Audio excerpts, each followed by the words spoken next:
Nah, tadi perannya bagus banget nih si Hamdan ini, orang pinter lah dia.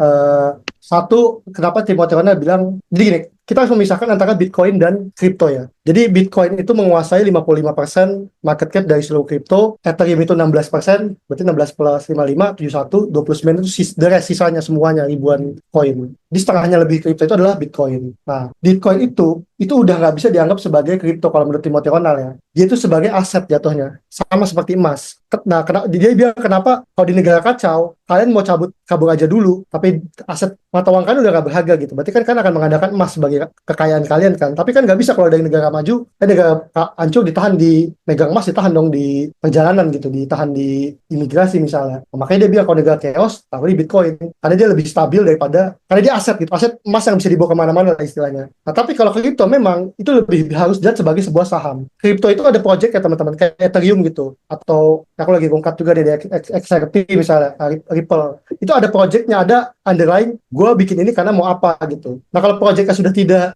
jalan atau udah ada yang lebih baik, nah itu yang seringkali seperti perusahaan kesalip, places, jadi sahamnya kesalip. Nah jadi memang Bitcoin dan kripto itu harus dibedakan. Bahkan sama Ethereum sendiri, Bitcoin udah beda gitu. Kayak Ethereum kan buatan orang Rusia. Bitcoin tuh benar-benar kayak Tuhan menciptakan satu aset, bener hilang gitu. Satoshi Nakamoto nggak tahu siapa, nggak pernah ada yang tahu apakah itu orang, apakah itu perusahaan. Jadi udah ngebuat sistem yang nggak bisa diapa-apain, kayak nggak bisa dihack. Orang bilang quantum computing akan bisa ngehack Bitcoin, nggak bisa. Ada penjelasan lebih detailnya, tapi yang bisa dihack bukan Bitcoin, tapi wallet yang buat nyimpan Bitcoinnya.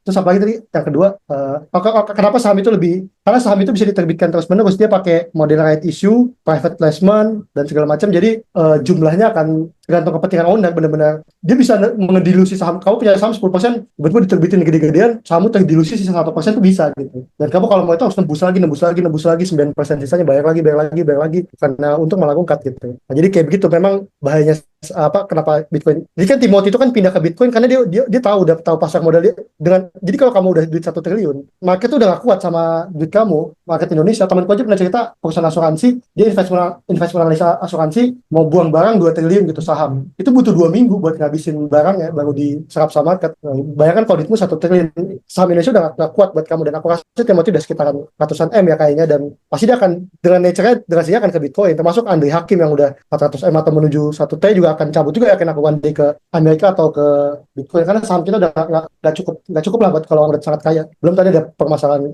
isu private placement lah, stock influence segala macam. Bitcoin nggak bisa digituin. Paling gitu sih. Maaf kalau kurang jelas, dan mungkin segitu udah lepasnya 2220. Oke. Thank you banget buat Pai.